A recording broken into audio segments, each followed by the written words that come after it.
Hey guys, so welcome back to my channel. First things first, if you haven't seen part 1, you should watch it because otherwise none of this shit doesn't make sense. I'm gonna link that down in the bio. Anyways, I figured since I involved you in the first few messages between myself and ONISION, it would be just mean to not tell you how things have proceeded. I'm gonna show you live like last time. The only things I really have to comment is that he is severely lacking in logic. And you'll see that come up here, and I'm honestly kind of surprised he hasn't resorted to like insulting my appearance yet. But you know, there's always time. So yeah, I'm just gonna show you what he's said, and you guys can make up your own minds. Okay, so this is where we left off. He was saying I was full of crap, blah blah. And then I said, you don't know what I care about or not. Anyways, I made a video response because I was disappointed, and that's the end of that. To which he says, you became a social justice warrior who thinks with their emotions and ignores clear, sound logic. This is not the end of it, like you said. This is a lifelong struggle you will have, consistently getting overly emotional when really you should be accepting and growing from the truth. So first of all, I don't know where social justice warrior comes in, because like, anyone who's seen my videos knows that I have an issue with social justice warriors, but okay. Now, I just want to preface what I respond is because he says, this is not the end of it, like you said, this is a lifelong struggle. So the implication there is that my, like, aspirations or whatever I want to do in my life is going to be hindered by being emotional, which is the reason I answer what I reason. And I say, ironically, I'm more conservative than liberal, so I'm far from an SJW. So far, I've done fine graduating college early and getting accepted into a graduate program, so I don't think my emotions have done much to hinder me. I accept the truth, I just also choose to empathize and have emotions. They're not mutually exclusive. Okay? So I mentioned college just because he said I was going to be hindered by having emotions, and I was just showing that so far I've done what I want to do, and I've been able to cry or not cry when I want to and not be fucked by it.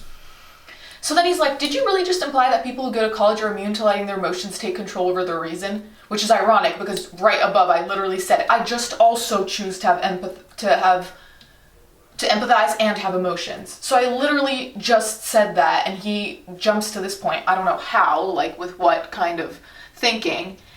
And then he makes fun of me having a college degree, and he thinks that I'm acting superior because of it, which is not the fact at all. I have a college degree. That means when I'm getting in arguments that involve controversial topics, I won't act based on emotions. Instead, I'll use my college-educated self to, oh wait, that makes no sense. These two things have nothing to do with each other. Yes, they have nothing to do with each other, and I don't know where you're taking this point, probably out of your ass, because I never made this point. If you think college makes you superior to the average human, you may find yourself disappointed. Where did I say anything of the sort? I literally never said anything about people who don't go to college, like, nothing.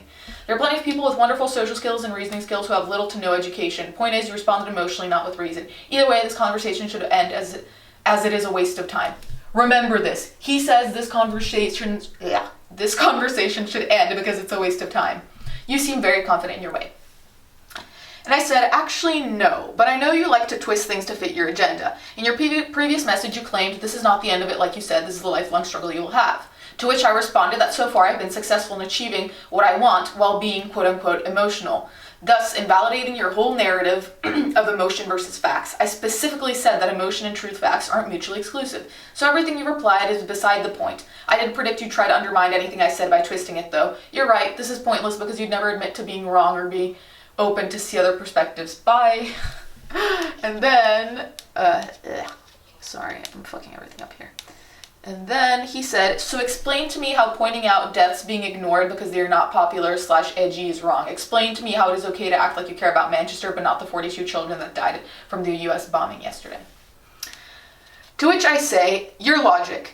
If you don't talk about every single tragedy, you're a terrible person. Meanwhile, you make a bunch of videos on Eugenia Cooney, hypocrisy at its finest. In your logic, you should then make videos about every single anorexic person. See, it's not realistic. Your whole narrative is based on a utopian world where everyone is constantly on their computers, refreshing to see who's died, etc. It's not realistic. But hey, I'm bored of responding. I'm bored of this because you don't face things. You just twist it to be about you or an insult to you. I'm done responding. And this is the final thing he said.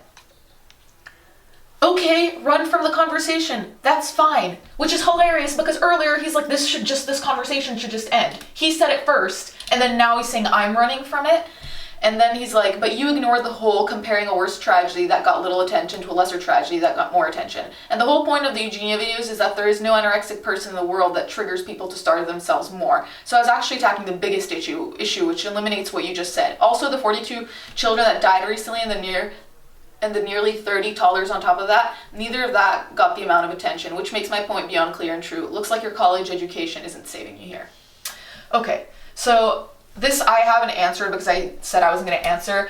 I want to know what you guys think, like if you think I should answer and what I should answer, but as you can see, he keeps going around to the point. Like, I used college to show that my emotions haven't hindered me and being an empathetic person hasn't hindered me, and he made it into like, I think I'm superior because I went to college, which was not neither implied nor said anywhere. And then here, where I tell him that his logic is flawed, he circles back and says, oh yeah, but I tackled the most important one, so it's okay. So anyways, this is a fucking shit show. Just let me know what you guys think, and yeah, thanks for watching this unravel.